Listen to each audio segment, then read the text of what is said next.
आज जो cabinet reshuffle हुआ है वो इस बात का संकेत है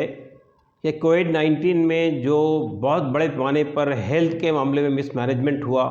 और इतने बड़े पैमाने पर जो डेथ हुई है उसका एडमिशन है कि हर्षवर्धन साहब को उसकी कीमत चुकानी पड़ी। लेकिन होना ये चाहिए था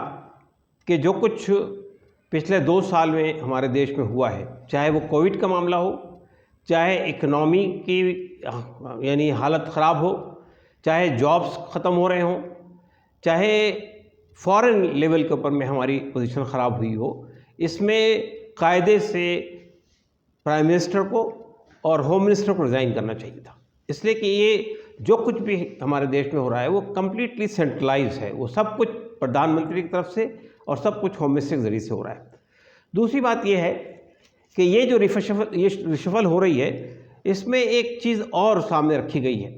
कि आप देखेंगे कि बड़े पैमाने पर लोगों को उत्तर प्रदेश से, कर्नाटक से, गुजरात से लिया गया है कैबिनेट के अंदर। इसका मतलब ये है कि आइंदा आने वाला जो इलेक्शन है उत्तर प्रदेश में, गुजरात में और कर्नाटक में, उसको सामने रखकर लोगों को लिया जा रहा है। लेकिन जाहिर है कि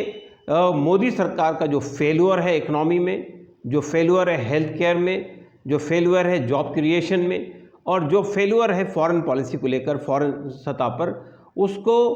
आप इस बड़े रीशफल के ज़रिए से ख़त्म नहीं कर सकते। ज़ाहिर है कि वो एक बहुत बड़ा फेल्यूर है और वो पब्लिक के सामने जाएगा और पब्लिक ज़ाहिर है कि जिससे हमारे देश की जनता जो बड़े पैमाने पर प्रभावित हुई है वो इस रीशफल से खामोश बैठने वाली नहीं है। मिलत टाइम्स को आपकी ज़रूरत है, हमारी आप माली मदद करें। हर महीने सिर्फ 100 रुपये और 1 साल के लिए एक साथ सिर्फ 1000 रुपये। रकम भेजने के लिए यहाँ दिए गए फ़ोन पे, गूगल पे और पेटीएम नंबर का इस्तेमाल कर सकते हैं।